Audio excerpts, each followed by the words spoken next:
here you can see this large mass in her right breast. Scientific advancements are being made every year in the fight to eradicate breast cancer. You are a survivor. You are tough. But despite recent breakthroughs, there is one public health challenge that persists. I see it affecting my community. It's a life and death situation. I never thought it would be me.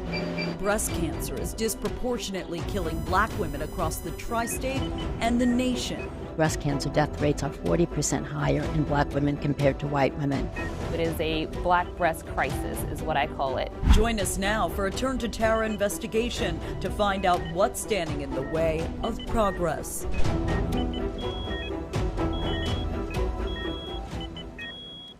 I'm Tara Rosenblum. Thank you for joining us. Breast cancer is now the leading cause of cancer deaths for Black women, despite the universal drop in mortality rates over the past 2 decades.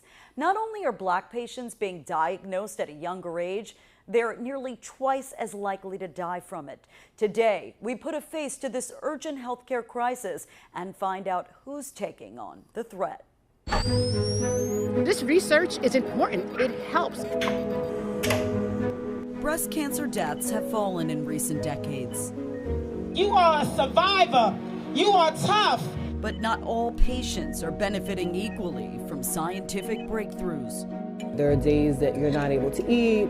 There are days that you're not able to leave your bed. You just hope for the best. Though Black women are less likely than white women to develop breast cancer, they are 42% more likely to die from it. These disparities in delivery of care are heartbreaking. The highest mortality rate of any racial or ethnic group. There is an epidemic, and it is called Black breast cancer.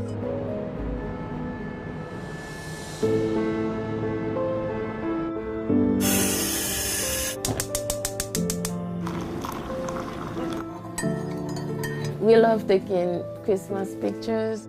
It's obvious that you're a woman of faith. Thank you for noticing that.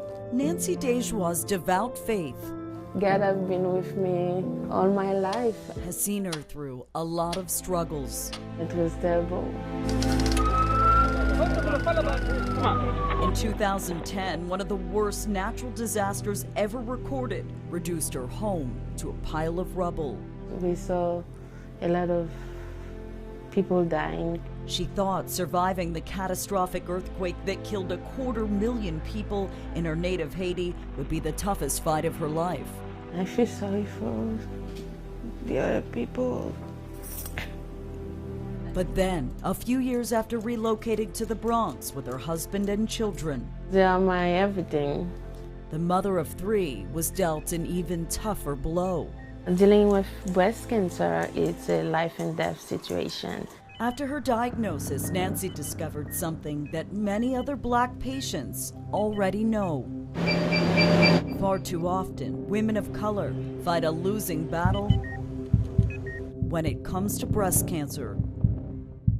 If you had to pinpoint it, why is breast cancer so much more deadly for Black women than white women? There's so many reasons. It's so multifactorial. Dr. Vivian B., director of the breast program at New York Presbyterian Brooklyn Methodist Hospital, is at the forefront of efforts to close the staggering cancer mortality gap between Black and white women that's persisted for over a decade.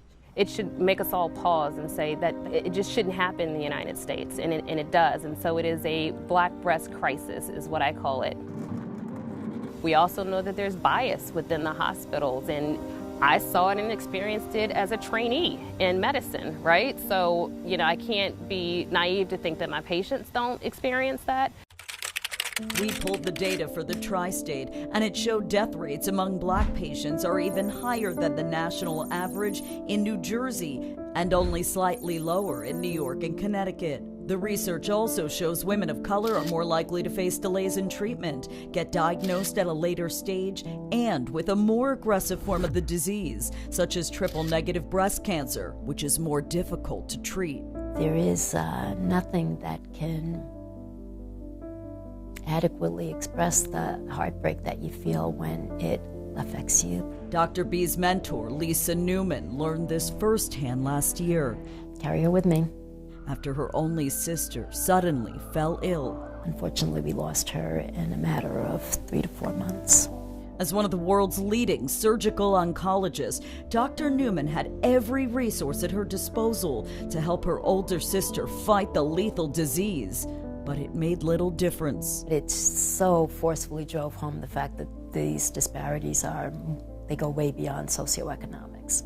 So talk to me about what you consider to be some of the crucial systemic barriers that drive these inequities in breast cancer outcomes. Poverty rates, lack of insurance, lack of employment, all of these social determinants of health are disproportionately affecting the Black population. However, they do not completely explain the breast cancer disparities. Black women are dying unnecessarily from breast cancer because as an oncology community, we have not invested into studies of disparities the way that we should have.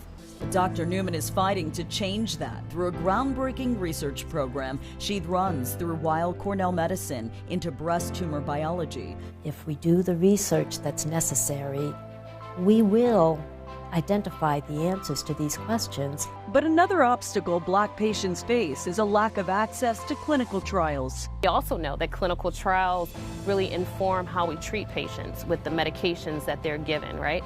But if we don't have representation in these clinical trials, then how are we really saying that what we are saying is working for all is working truly for all? I was diagnosed in my late 40s. Four-time cancer survivor Karen Eubanks-Jackson is tackling the crisis through education, using her diagnosis as a springboard to create the nation's only Black breast cancer survivors organization.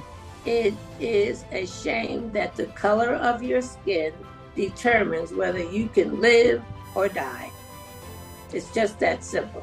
But American Cancer Society CEO Karen Knutson says they are working toward a solution, funding more research and advocating for earlier screening standards.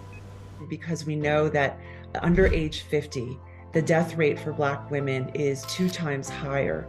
We know that early detection is actually really key. Which is why several medical centers across the tri-state are revolutionizing the ways they care for minority patients. How you doing? We joined Nancy this month for her first appointment at the newly opened Montefiore Einstein Comprehensive Cancer Center. You saved my life. A one-stop shop for patients bringing top surgeons, researchers, advanced screening equipment, and even Take a deep breath in.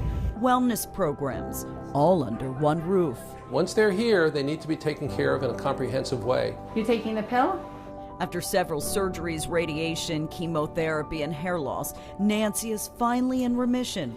Grateful her diagnosis was not a death sentence. I feel great. I'm alive. Now she's fighting to share her story far and wide so people know the risks for women who look just like her. I will encourage my sisters to take their life seriously and go get tested on time.